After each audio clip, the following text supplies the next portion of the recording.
हज़रत उम्मे शुरैक रदी अल्लाह ताला अन्हा कबीला बनु आमर से ताल्लुक़ रखती थी, पर मक्के में आई हुई थी।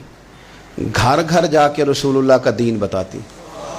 उन दिनों में नहीं जिन दिनों में फूल फेंके जाते हैं तबलीग करने वालों पर, जिन दिनों में नारे लगते हैं उन दिनों में नहीं, उन दिनों में जब छुप छुप के लोग दीन की बात करते थे। हज़रत ज़ैद बिन अरकम रदी अल्लाह ताला अन्हु के घर में लोग बैठ के दीन सीखते थे। ये खातून मुझे आज कह लेने दे यार, मुझे कह लेने दे। वोटों की जरूरत हो तो औरतें घर घर चली जाती हैं, एक सीट की जरूरत हो तो बीबियों को घर घर भेज लिया जाता है। ये देखो, ये ईमान है रसूलुल्लाह सल्लल्लाहु अलैहि वसल्लम पर, सहाबियात का ये कमाल है कि घर घर वो भी गई हैं, पर वोट के लिए नहीं, रसूलुल्लाह के दीन के लिए, रसूलुल्लाह के दीन के लिए घर घर हजरत उम्मे शुरैक जाती जाके ना। और वो तरीका था ना, औरतों को कायल करती। बड़े कठिन हालात थे इस्लाम पर, एलानिया कोई बात नहीं कर सकता था।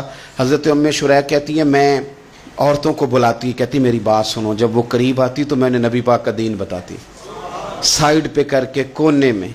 मैं ना थोड़ा थोड़ा, ओ यार आप जरा इसका लुत्फ तो लें, इसका जायका तो देखें। हजरत उम्मे शुरैक कहती है, मैं घर घर जाती बताती।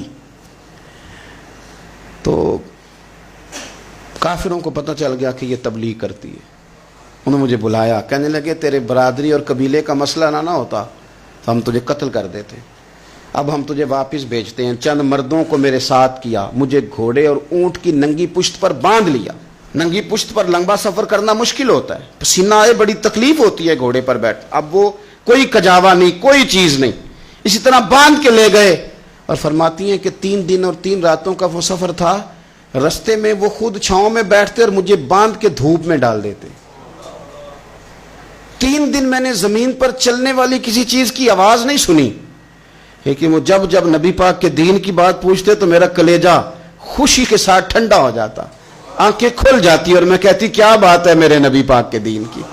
उस कैफियत में भी वो तबलीग की लज्जत अपनी जगह मौजूद। हजरत उम्मे शुरैक रदी अल्लाह ताला अन्हा फरमाती हैं कि जगह उन्होंने मुझे लिटा दिया बांध कर।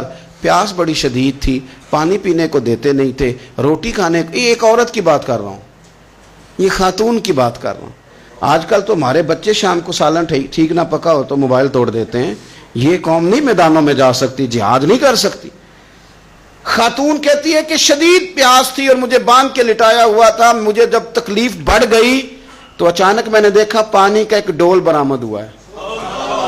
मैंने उससे थोड़ा सा पी लिया, पर तलब अभी बाकी थी। वो फिर आ गया बर्तन, मैंने फिर पिया, तलब अभी बाकी थी, फिर बर्तन आ गया। इमाम अबू नईम ने इसको लिखा है हिलियतुल औलिया में, फरमाते हैं तीसरी दफा वो फिर भरा हुआ डोल पूरे का पूरा आ गया। अब मैंने पिया भी, अपने कपड़ों पे भी छिड़का। जब वो सारे बेदार हुए तो मुझे आके कहने लगे कि तूने हमारा पानी इस्तेमाल किया है। फरमाती है फिर उन्होंने अपने बर्तन देखे, मशकीज़े देखे तो भरे हुए थे। मेरे करीब आके कहने लगे ये पानी कहां से आया? तो मैंने कहा तुम अभी मेरा अकीदा नहीं समझे, ये मेरे रब ने मुझे दिया है, मेरे रब ने मुझे दिया। फरमाती मुझे बांध के ले जा रहे थे, पर जब मेरी बात सुनी ना तो बोल के कहने लगे हमें समझ आ गई है, तेरा दीन हमारे दीन से बेहतर है, तेरा अकीदा हमारे अकीदे से बेहतर है। और एक रवायत में यूं भी है कि वो बांध के ले जा रहे थे, पर ये कमाल देखा तो कलमा पढ़ के मदीने वाले के गुलाम बन गए।